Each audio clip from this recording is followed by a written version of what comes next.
John did not literally eat locusts. John did not literally eat locusts and wild honey.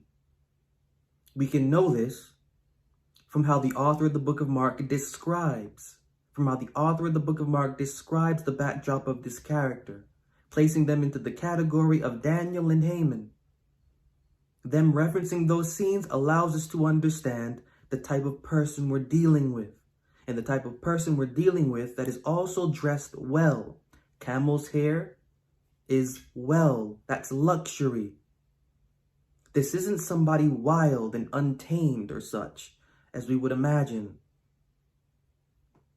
Somebody dressed like that and in that sort of fashion, they will not be literally eating locust and wild honey. But what in the Bible did eat locust and wild honey? What did? Because the same thing that happened within the scriptures of the eating of the locusts, that's what this John is reproducing. We will see. So what in the Bible ate locusts? What does it mean to eat locusts? Looking in the book of Exodus chapter 10, 18, and 19. Exodus 10, 18, and 19. He went out from Pharaoh and entreated the Lord, and the Lord turned a mighty strong west wind, which took away the locusts and cast them into the Red Sea. There remained not one locust in all the coast of Egypt. Locusts were not literally eaten. Locusts were taken away in this same sense. The locusts of the land are what John is sent to devour. Now, what do locusts do? Exodus 10, 14, and 15. Exodus 10, 14, and 15. The locusts went up over all the land of Egypt, rested in all the coast of Egypt. Very grievous were they. Before them there were no such locusts as they, neither after them shall be such. For they covered the face of the whole earth, so that the land was darkened. They did eat every herb of the land and all the fruit of the trees which the hail had left, and there remained not any green thing in the trees. For in the herbs of the field, through all the land of Egypt. The locusts in the book of Mark are a figurative representation of something. This isn't literal. It's not literal.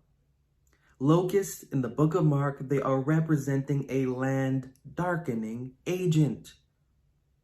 They are representing a plague, not plague as in sickness, a plague as in land darkening agent, a plague as in land darkening pestilence. It is this John's mission to devour or eat or consume the land darkening plague, the land darkening pestilence. That's what these locusts represent, and that's what this John's mission is. This John's mission is to consume the locusts that are plaguing the land. So question, what are these locusts?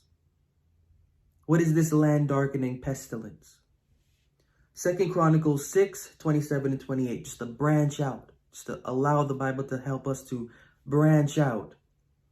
2 Chronicles 6, 27 and 28, then hear thou from heaven and forgive the sin of thy servants and of thy people Israel, when thou hast taught them the good way, wherein they should walk, and send rain upon thy land, which thou hast given unto thy people for an inheritance. If there be dearth in the land, if there be pestilence, if there be blasting, or mildew, or locusts, or caterpillars, if their enemies besiege them in the cities of their land, whatsoever sore or whatsoever sickness there be, and then it continues.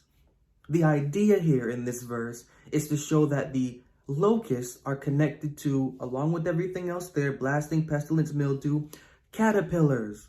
And all of these things put together, the author writing the Chronicles lets us to know that these represent the enemies of Israel. When we're seeing locusts, they represent the enemy of Israel. Locusts are also caterpillars. Locusts, maybe not naturally, figuratively, philosophically, they represent the same thing. So if we can understand what these locusts are, to now understand what these caterpillars are, we can have a better understanding of what was this John's diet.